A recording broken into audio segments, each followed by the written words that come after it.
السلام عليكم ورحمة الله.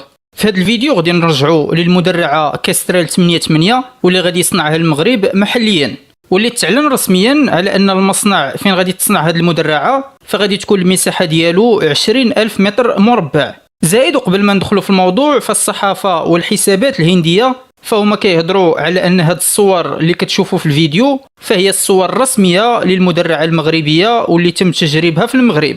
وهذا التجريب فهو كان في شهر جوج تقريبا من سنة 2024، يعني قبل أشهر من الآن. المغرب كان توصل بمدرعات كاسترال، وبالتالي جربتها قواتنا المسلحة الملكية بشكل مكثف وفي مختلف المناطق.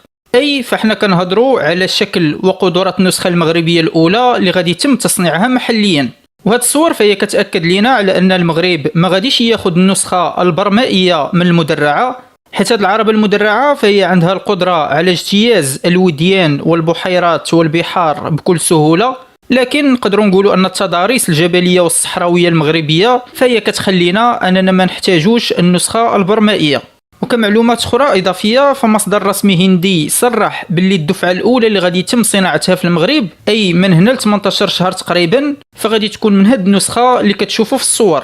وقبل ما غادي تسالي اول دفعه اللي طلباتها قواتنا المسلحه الملكيه واللي العدد ديالها 150 مدرعه واللي غادي تصنع في المغرب وبايادي مغربيه في ظرف عام ونص، ففي نفس الوقت ديال هذا التصنيع غادي تبدا شركه طاطا وبشراكه مع المغرب في تطوير نسخه جديده بالمدرعه، وبالتالي غادي تكون الدفعه الثانيه من النسخه الجديده المطوره. اما بخصوص المهام اللي غادي دير هذه المدرعه فنقدروا نقولوا ان المغرب غادي يستعملها في كاع المهام بما انها غادي تصنع محليا، وبالتالي غادي نقدروا اننا نصنعوا منها اعداد محترمه.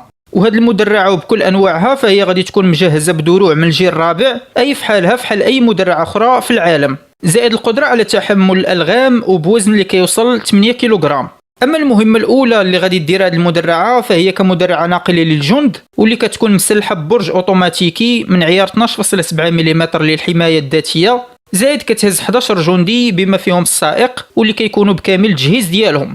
وهذه النسخه فغادي دير مهام نقل الجنود للخطوط الاماميه.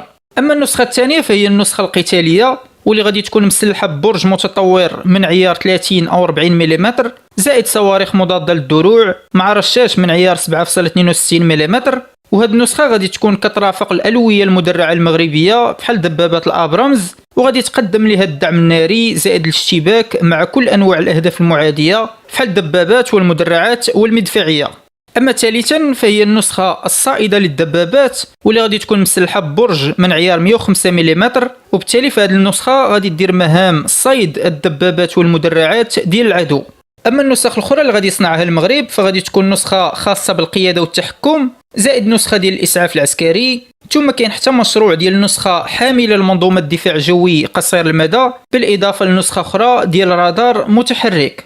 الخلاصه ان هذه المدرعه فهي غادي ترفع من قدرات قواتنا المسلحه الملكيه بشكل كبير بزاف، وغادي تحط بلادنا حتى في الطريق ديال تطوير الصناعات العسكريه.